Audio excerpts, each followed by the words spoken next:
जी, ONDC मतलब open network for digital commerce. जैसे UPI digital payments में क्रांति लेके आया है, वैसे ही ऑनलाइन शॉपिंग डिजिटल कॉमर्स में ONDC क्रांति ला सकता है। और अगर ONDC के टेक्नोलॉजी सर्विस प्रोवाइडर्स की बात करें तो उनमें से एक है ENS एंटरप्राइजेस, और आज इस संस्था के दो को फाउंडर्स हमारे साथ डीडी मॉर्निंग शो में मौजूद हैं। स्वागत कीजिए मनीष श्रीवास्तव जी का। नमस्कार, गुड मॉर्निंग। और साथ ही हमारे साथ हैं Avinash Kumar Singh. Good morning, welcome. नमस्कार मनीष जी, आपसे शुरू करते हैं। ENS एंटरप्राइजेस, इसका बिजनेस मॉडल क्या है और क्या रोल निभाते हैं आप? So let me put ENS Enterprises in two different aspects, ENS as a company and ENS as an ONDC. So 2016 में हमने डिजिटल भारत के न्यू पे हमने ENS की स्टार्ट की थी। सो बेसिकली ENS एक technology digital technology provider company है जो हेल्प करती है जो भी कंपनीज या सेलर्स जिनको डिजिटली प्रेजेंस चाहिए मार्केट पे, हम उसको टेक्नोलॉजी के माध्यम से उनकी वेब एप्लीकेशन, मोबाइल एप्लीकेशंस या डिजिटल मार्केटिंग हम उनको सपोर्ट करते हैं। सेकेंडली अगर हम टॉक करें ONDC के रिस्पेक्ट पे, तो हम वहाँ पे दो मेजर रोल प्ले करते हैं। पहला रोल है as an TSP, technology support provider. इसमें हम बेसिकली वो करते हैं जो कंपनीज ONDC नेटवर्क को ज्वाइन करना चाहती हैं बट उनके पास टेक्नोलॉजी का एरिया नहीं होता, तो हम अपनी टेक्नोलॉजी के माध्यम से उनके बायर एप्लीकेशन, सेलर एप्लीकेशन या लॉजिस्टिक एप्लीकेशन को डिज़ाइन करते हैं जो उनके लिए time to time market easy हो जाता है। सेकेंडली हम रोल प्ले करते हैं सेलर NP के लिए, जिसको हम सेलर नेटवर्क पार्टिसिपेंट कहते हैं। उसमें हमारा खुद का एक प्रोडक्ट है जिसको सेलर ऐप है एक्सोबाजार के नाम से, जिसमें हम क्या करते हैं छोटे से बड़े सेलर को हम ऐड करते हैं, उसके कैटलॉग को, उसके प्रोडक्ट को लिस्ट करते हैं, जो ऑल दी बायर एप्लीकेशन जो ONDC को सपोर्ट करते हैं जहाँ वो विजुलाइज हो जाता है। सो उससे क्या होता है जो सेलर्स के जो भी प्रोडक्ट होते हैं डिस्कवरेबल इंक्रीज हो जाती है उनकी। जी, तो अविनाश जी, जो डिजिटल प्लेटफॉर्म है उसमें कई चैलेंजेस होते हैं फॉर एनी वेंडर, चाहे वो सेलर हो या बायर हो, स्पेशली फॉर द सेलर। आप उनमें कंपैटिबिलिटी कैसे लाते हैं सो दैट वो जो है नॉट ओनली कैटलॉग कर सके अपने प्रोडक्ट को बट अपने इमेज को भी जो है इम्प्रूव कर सके? देखिए, अभी जो बात करते हैं दो अलग अलग छोटे से जो दुकानदार है, अगर उसको कैटलॉग करना है तो उससे हम ये एक्सपेक्ट नहीं कर सकते हैं कि उसके पास जो इमेज होगी वो बहुत अच्छी होगी। वो छोटा सा मोबाइल लिया होगा, मैक्सिमम क्या करेगा, फ़ोटो क्लिक करेगा। जो फ़ोटो क्लिक करेगा उससे उसे परचेजिंग जो बायर है उसको अच्छे से विजुलाइज नहीं होगा, राइट। उसमें क्या डेट है, क्या इंडिग्रेंट है, उसे पता नहीं लग पाएगा। तो उसमें दो तरीके हैं। इसमें इमेज को AI के थ्रू प्रोसेस करके हम उसका कैटलॉग फैच कर लें। हमारे सेलर ऐप में एक फैसिलिटी है जिसको हम बोलते हैं मास्टर कैटलॉग, जिसमें कि हमने कोशिश की है जितने भी प्रोडक्ट्स पॉसिबल हैं अभी तक सबको इंटीग्रेट कर दें, और जो सेलर है वो based on that EAN code जो पीछे बार कोड छपा होता है उसको जस्ट स्कैन करे, उसका प्रोडक्ट ऑटोमेटिकली उसके कैटलॉग में ऐड हो जाएगा। और इससे क्या होगा कि एक सेलर जो फार ईस्ट में बैठा हुआ है, किसी कोने में बैठा हुआ है, जिसका ऑनलाइन प्रेजेंस नहीं है, वो ज़्यादा लिटरेट नहीं है, ज़्यादा पढ़ा लिखा नहीं है, बस वो अपनी दुकान चलाना जानता है, सामान खरीदना जानता है, उसके लिए बेनिफिट होता है।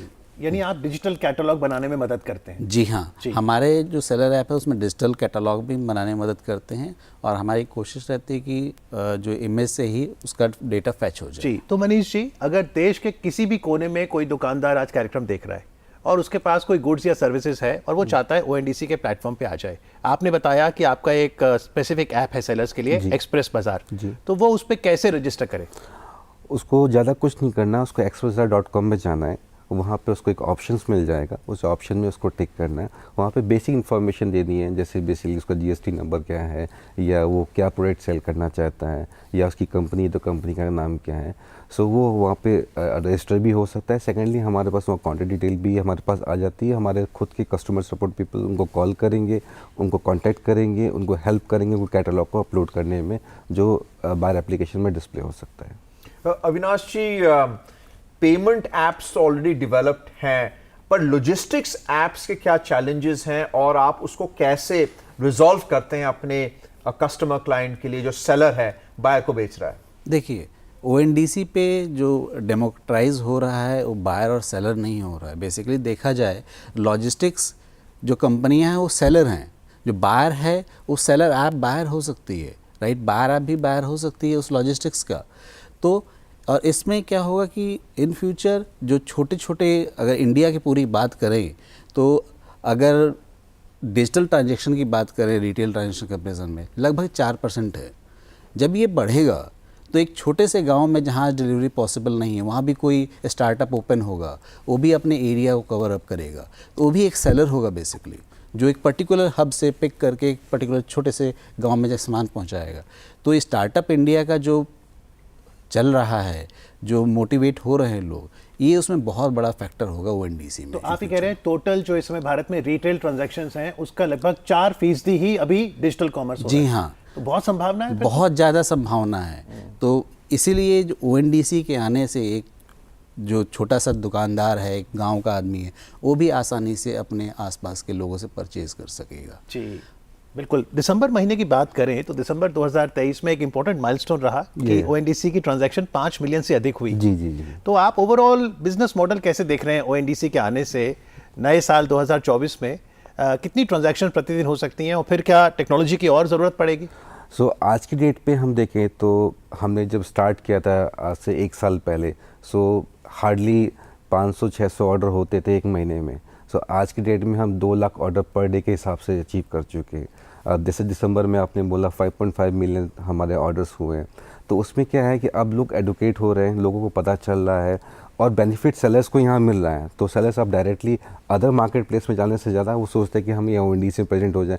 पहले जो छोटा सेलर्स था उसको पता ही नहीं था कि क्या कहाँ जाना है, कैसे जाना है। यहाँ उसको ये अपॉर्चुनिटी मिलती है जिससे उसका स्केल अप भी होता है, उसका रेवेन्यू भी इंक्रीज़ होता है और उसको विजिबिलिटी भी मिलती है। सो गोइंग फॉरवर्ड अगर हम इसको देखते हैं, ये खुद में एक बहुत बड़ा मार्केट प्लेस बनेगा और आने वाले समय में अभी 5.5 मिलियन मंथ में हुआ, ये पर डे का ऑर्डर पे जाएगा। अच्छा। तो मनीष जी, अभी आप बिजनेस मॉडल की बात कर रहे थे, अमित ने आप put the question to you which basically is identifying the opportunity. Yes, yes. तो वॉल्यूम ट्रांजैक्शंस जो हैं, but what are the cost involve? क्योंकि कॉस्ट बेनिफिट एक एनालिसिस करता है कोई भी वेंडर, कोई भी बिजनेसमैन, वो देखता है कि मैं क्या इन्वेस्ट करूं और उसका रिटर्न क्या मिलेगा मुझे। तो इनिशियल कॉस्ट क्या है, what are the investments involve? See actually इसमें डिफरेंट सेगमेंट्स आते हैं। अगर हम सेलर के पॉइंट ऑफ से देखें, अगर वो सेल्फ खुद ही कंट्रीब्यूट करना चाहता है as an net seller participant, तो वो किसी टेक्नोलॉजी कंपनी की हेल्प ले सकता है उसको टेक्नोलॉजी डेवलप करने के लिए। तो उसके लिए एक बेसिक कॉस्ट पड़ती है, उसके लिए एक वन टाइम इन्वेस्टमेंट है। उसके बाद वो डायरेक्टली पार्टिसिपेट करेगा। अभी क्या होता है, वो किसी मार्केट प्लेस में जाता है, 30 से 40% कमीशन पे करता है वो पर ऑर्डर के बेसिस में, वहाँ उसका कमीशन बचेगा तो वो कंज्यूमर को प्रोवाइड कर सकता है बेनिफिट्स। तो प्रोडक्ट की कॉस्ट डिक्रीज होगी और वॉल्यूम इंक्रीज होगा, सेल्स वैल्यू इंक्रीज होगी। अगर कोई भी वो सेलर खुद नहीं जाता है, किसी मार्केट प्लेस में जाता है, कुछ सेलर एप्लीकेशन के साथ जाता है, उसको एक मिनिमम परसेंटेज कमीशन देना पड़ेगा, या फिर जिसका जो बिजनेस मॉडल हो, चाहे वो फिक्स कॉस्ट में जाता है, कुछ लोग 100 रुपये 200 रुपये या कुछ 1-2% कमीशन में जाता है। तो ओवरऑल हम आज के जो मार्केट प्लेस में देखते हैं, जो 30 से 40% कमीशन जाता है वो 10-12% में चला जाएगा। फिर भी एक ह्यूज मार्जिन बच जाता है सेलर्स के पास, जो स्केल अप करता है उसके बिजनेस को। जी, तो अगर कोई ओएनडीसी के सेलर नेटवर्क पे आना चाहे और वो ईएनएस एंटरप्राइजेस के एक्सप्रेस बाजार के माध्यम से रजिस्टर करे, क्या उसे कुछ पैसे या कमीशन देनी पड़ेगी? देखिए, पहली बात तो हमारे पास एक दूसरा मॉडल भी है जिसमें कि आप व्हाट्सएप बॉट से भी आप इंटीग्रेट कर सकते हैं। अच्छा। जिसमें कि आपको जीएसटी नंबर पहले पूछेगा, जिसमें से हम जीएसटी से उसकी डेटा फैच कर लेते हैं, उसके बाद बैंक अकाउंट डिटेल्स पूछते हैं, इस तरह से उनका रजिस्ट्रेशन हो जाता है। और इसमें जब रजिस्टर हो जाता है उसके बाद उसके ऑर्डर वॉल्यूम पे जो भी बायर फाइंडिंग फ़ी एक्चुअली होती है, जो कि बायर ऐप चार्ज करती है, बिकॉज बायर ऐप उसको डिस्कवरेबिलिटी प्रोवाइड कर रही है, राइट। उसके बेस पे उसका ट्रांजैक्शन एक्चुअली पूरे। लेकिन अगर कोई छोटा उद्यमी है और जीएसटी का नंबर तो आपको एक थ्रेशोल्ड के बाद चाहिए, तो अगर उसके पास आज जीएसटी नहीं है, मेरे ख्याल से ऑनलाइन ट्रांजैक्शन के लिए जीएसटी नंबर ऑनलाइन के लिए चाहिए चाहिए। जी हाँ। तो मनीष जी, अभी अविनाश जी बात कर रहे थे अबाउट आर्टिफिशियल इंटेलिजेंस और बॉट की भी बात कर रहे थे। आप किस तरीके से एआई को यूज कर रहे हैं for the benefit of the seller? उसको क्या बेनिफिट मिल रहा है in terms of information, in terms of sale? AI का क्या इंपॉर्टेंस है? सो एक्चुअली एआई हम डिफरेंट एरियाज में यूज़ कर सकते हैं। जैसे बेसिकली डेटा का पॉइंट हो गया, सेल ड्रिवन करने के लिए डेटा बहुत इंपॉर्टेंट है कि मेरा कौन सा प्रोडक्ट सबसे ज़्यादा बिकता है, किस एरिया में सबसे ज़्यादा चलता है। तो अगर वो हमें सेलर्स को एआई के बेस में इंफॉर्मेशन मिलती चली जाएगी तो उसके अकॉर्डिंगली वो फर्दर भी प्लान कर सकता है, मुझे कौन सी इन्वेंट्री रखनी है, क्या करना है, मुझे कौन से एरिया में फोकस करना है। तो वहाँ बहुत बड़ा इंपॉर्टेंट रोल प्ले करता है। जैसे अभी अविनाश जी ने बताया कि व्हाट्सअप के थ्रू हम इंटीग्रेशन कर रहे हैं, वो भी जो स्मॉल सेलर होते हैं जिनके पास इंफ्रा नहीं होता, कुछ भी नहीं होता, उनको एक नॉर्मल सा फ़ोन उनके पास होता है, उनको अपना कैटलॉग अपलोड करना है, उनको अपने अपग्रेडेशन करना है, तो वो व्हाट्सएप के माध्यम से कर सकते हैं। तो टेक्नोलॉजी को, एआई को इनबिल्ड करने से उनको स्केल अप करने में ज़्यादा बेनिफिट मिलता है। जी बिल्कुल। एक वक्त था जब हम कहते थे इंफ्रास्ट्रक्चर, तो शायद आपके जहन में पुल, सड़क, हाईवेज आता था, लेकिन मौजूदा दौर 2024 में जब डिजिटल इंडिया की बात हो रही है तो डिजिटल इंफ्रास्ट्रक्चर में आपके जहन में यूपीआई, ओएनडीसी आता है। और इसे बढ़ावा देने के लिए मनीष जी आपका, अविनाश जी आपका बहुत बहुत आभार। थैंक यू भाई। धन्यवाद। Thank you.